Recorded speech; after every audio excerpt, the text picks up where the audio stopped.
විඳින අපිට සැප විඳින්න වෙයි, සැප විඳින අපිට දුක් විඳින්න වෙයි. ජීවිතේ දවසක් එනවා මරණානුස්සති කමඨහං දේශනාවේ බුදුහාමුදුරුවෝ උගන්වනවා. ඔය මේ ඉඳගෙන ඉන්න විදිහට නෙමෙයි සමහර විට හෙට ඉන්න වෙන්නේ. ඒ හින්දා දරා ගන්න පුරුදු වෙන්න. අර මතකද දැන් අවුරුදු 2ක් විතර ඇති දක්ෂ ව්‍යාපාරිකයෙක් තාත්තා කෙනෙක් කෝටි ගාණක බිස්නස් එකකට එළියට බැස්සා.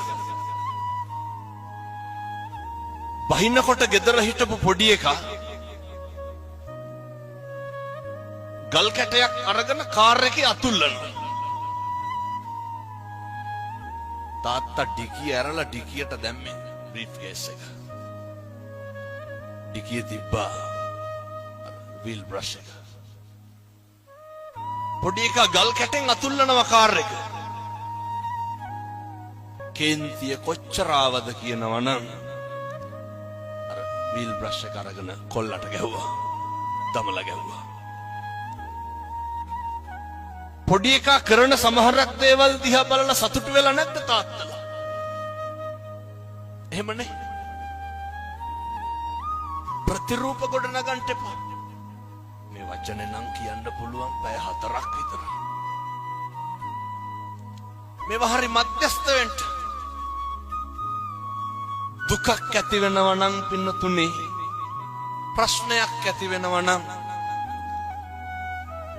මැදිහත් නොවීමේ නිසා නෙමෙයිද? අර පොඩි එකා මොකක්ද අර කාර් එකේ ඇඳලා තිබ්බේ?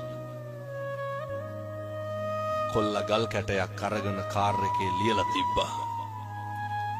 මම මගේ තාත්තට ගොඩක් ආදරෙයි කියලා. පුරුදු වෙන්න ඉවසන්න. තප්පර 30ක් ඉවසලා බෙල්ල හරවලා බැලුවනම් ගහයිද ගල් කැටේ වීල් බ්‍රෂ් එකේ? මම මගේ තාත්තට ආදරෙයි කියලා ලියලා තිබ්බේ. ජීවිතේ ඉවසලා බැරිම තැනක් එනවනේ. ඔතන දිවසන්ට මේක හෙට ඉඳන් ප්‍රගුණ කරන්න. මේවා ප්‍රගුණ කරන්න කල් දාන්න එපා.